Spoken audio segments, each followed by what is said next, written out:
বাংলাদেশের ৪৭ কোটি মানুষ জানে যে পাকিস্তানের বর্বর বাহিনী যেদিন বাংলার মানুষের উপর আঘাত এনেছিল, বাংলাদেশকে নিশ্চিহ্ন করার চেষ্টা করেছিল, সেদিন আমার মনে আছে ২৫শে মার্চ তারিখে এই ঐতিহাসিক পিলখানার উপর তারা আক্রমণ চালায়।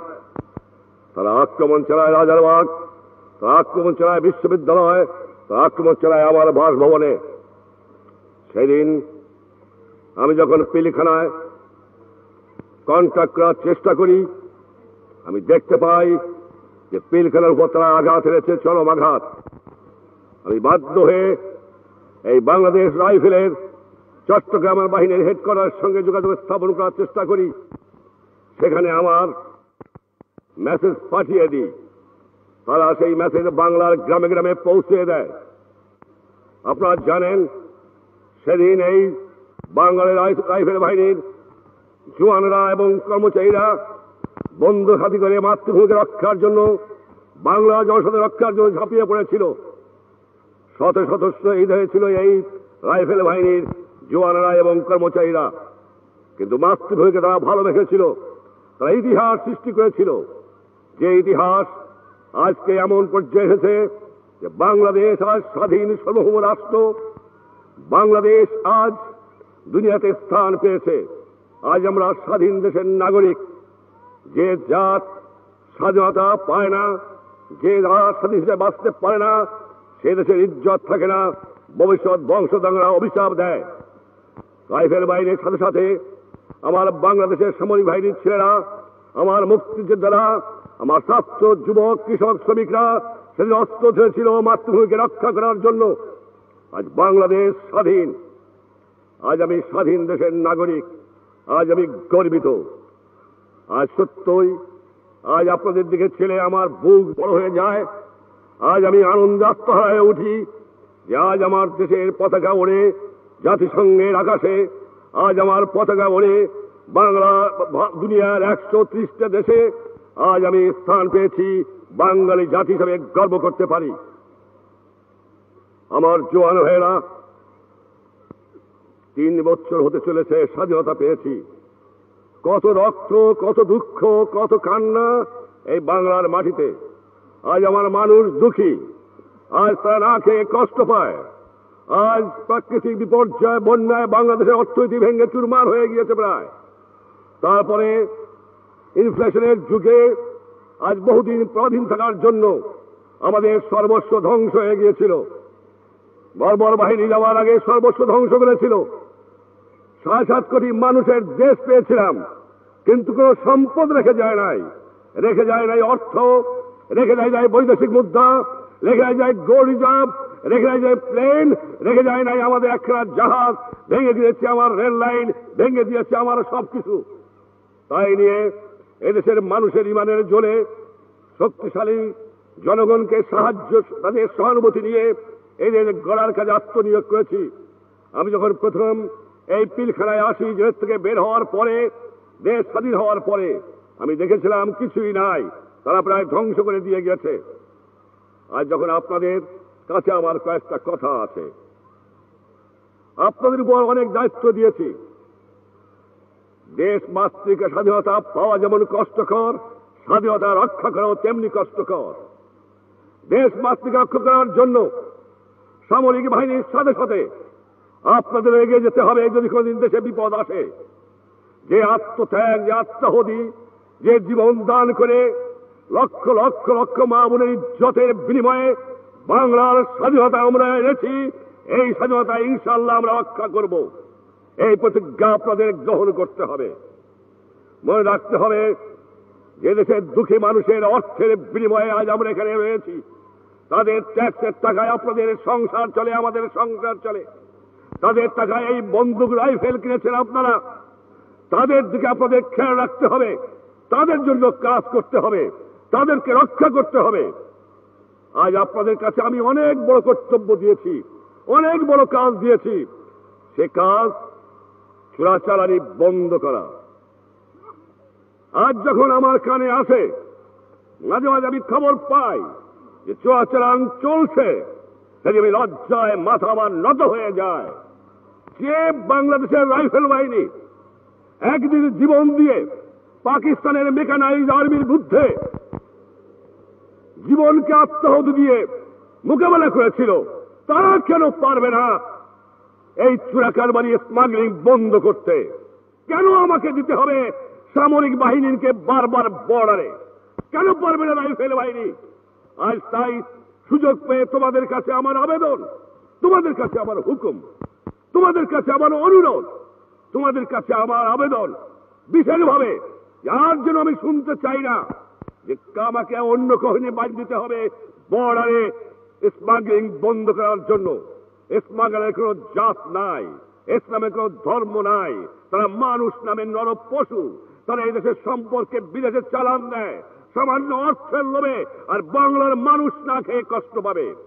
বিদেশ থেকে ভিক্ষা করে আনবো, দেশের থেকে চালান হয়ে যাবে, কে দেবে? আজ দুনিয়াতে আমাদের বদনাম হতে চলেছে, সাবধান।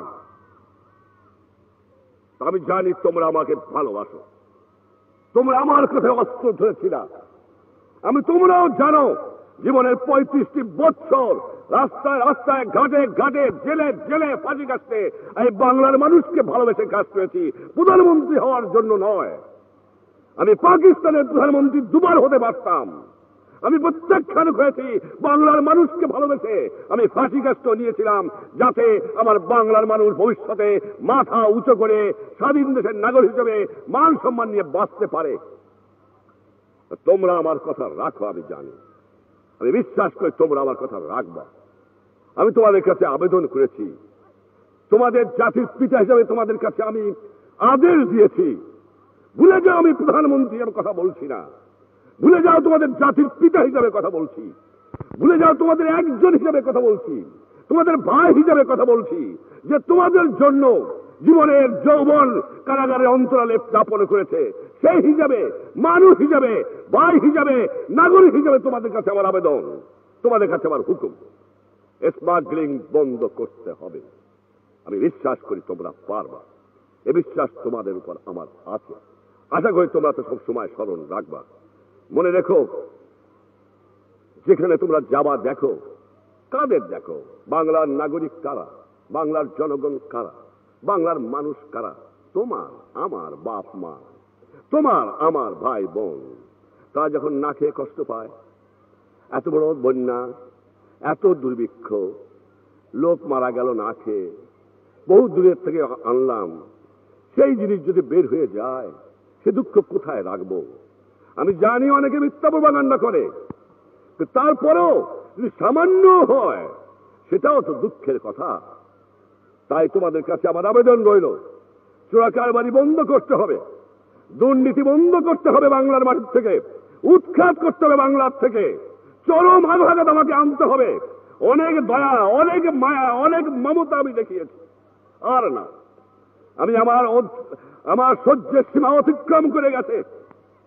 যাদের জন্য জীবনের সর্বস্ব দিয়েছি, তারা যখন না খেয়ে কষ্ট পায়, তারা যখন তাদের মানুষ লুট করে খায়, যারা চোরাকারবারি তাদের ধ্বংস করে, তাদের ক্ষমা করা চলে না, ক্ষমা করা যাবে না। তাদের চরম আঘাত করার জন্য আমি প্রস্তুত হয়েছি। আমি জানি আমি হুকুম দিলে তোমরা তাদের পালন করবা। আজ গোপনের অন্ধকারে মানুষকে হত্যা করে, হাট বাজার লুট করে, কিছু কিছু অস্ত্র জোগাড় করে মানুষের শান্তিকে বিশৃঙ্খলা সৃষ্টি করার চেষ্টা করছে। দরকার যদি হয়, যত ফোর্স আমার আছে, জনগণের সাহায্য এবং সহানুভূতি নিয়ে বাংলাকে, বাংলাদেশে একটা চরম আঘাত করতে হবে এই দুর্নীতিবাজ, এই সন্ত্রাসবাদী, এই চোরাকারবারি, এই ঘুষখোরদের দমন করার জন্য। আমি বিশ্বাস করি, যখন আমার কিছু ছিল না, আমার 32 নম্বর বাহার থেকে হুকুম দিয়েছি, তোমরা অস্ত্র ধারণ করেছ। আজ তোমরা রয়েছ আমার, সামরিক বাহিনী রয়েছে আমার, রক্ষী বাহিনী রয়েছে আমার, বাংলার যুবক রয়েছে আমার, বাংলার কৃষক রয়েছে আমার, বাংলার শ্রমিক রয়েছে আমার, বাংলার দুঃখী মানুষ রয়েছে আমার, স্বাধীন দেশ রয়েছে আমার। কেন পারবো না? আমি তোমাদের সব দেবার পারি, কিন্তু চরিত্র দেবার পারি না। চরিত্র তোমাদের গঠন করতে হবে। তোমরা জানো জীবনের মায়া আমি কোনদিন করি নাই। তোমাদের আমি ভালোবাসি, এটা আমার দুর্বলতা হতে পারে, কারণ তোমাদের জন্য জীবন ভরে সংগ্রাম করেছি। বঙ্গবন্ধু কঠোর হও। আমি কেমন কঠোর ছিলাম পাকিস্তানের সামরিক বাহিনীর নেতারা জানতেন। আমি কেমন কঠোর ছিলাম এহিয়া আইয়ুব খান জানতেন। কিন্তু আমি চেষ্টা করেছি। তোরা নাহি শুনে ধর্মের কাহিনী। তারা আমার দুঃখী মানুষকে লুট করে খাচ্ছে। তারা মানুষকে 2 টাকার মাল 10 টাকায় বিক্রি করে মানুষকে ঠকায় খাচ্ছে। তারা মানুষের ঘরের মধ্যে অন্ধকারে গুলি করে হত্যা করছে। দেশের মাল বিদেশে চালান দিচ্ছে। আজকে তোমাদের কাছে আমি আসতে পেরে আনন্দিত হয়েছি। তোমাদের কাছে আমার আবেদন রইল, ঈমান রক্ষা করো, সৎ পথে থেকো, দেশকে ভালোবাসো। দেশের মাটিকে যে ভালোবাসতে পারে না, দেশের তার মাকেও সে ভালোবাসতে পারে না। সেই জন্য আজ দেশ রক্ষার কাজেও তোমাদের আত্মনিয়োগ করতে হবে। আশা করি তোমরা আমার কথা রাখবা। তোমাদের জন্য আমার শুভেচ্ছা রইল, তোমাদের জন্য আমার ভালোবাসা রইল, তোমাদের জন্য আমার স্নেহ রইল, তোমাদের জন্য আমার সব রইল। আমার প্রাণের সব কিছু তোমাদের জন্য রইল, দেশের মানুষের জন্য রইল। তোমাদের কাছে একটা কথা খালি বলে দেব যে দুর্নীতি, সমাজ বিরোধী, দুষ্কৃতিকারী, সন্ত্রাসবাদী, চোরাচালানি এদের বাংলার মাটি থেকে উৎখাত করতে হবে। তার জন্য যদি প্রয়োজন হয় আমি কঠোরের পর কর্মব্যবস্থা অবলম্বন করব। আমি বারবার হুঁশিয়ারি দিয়েছি।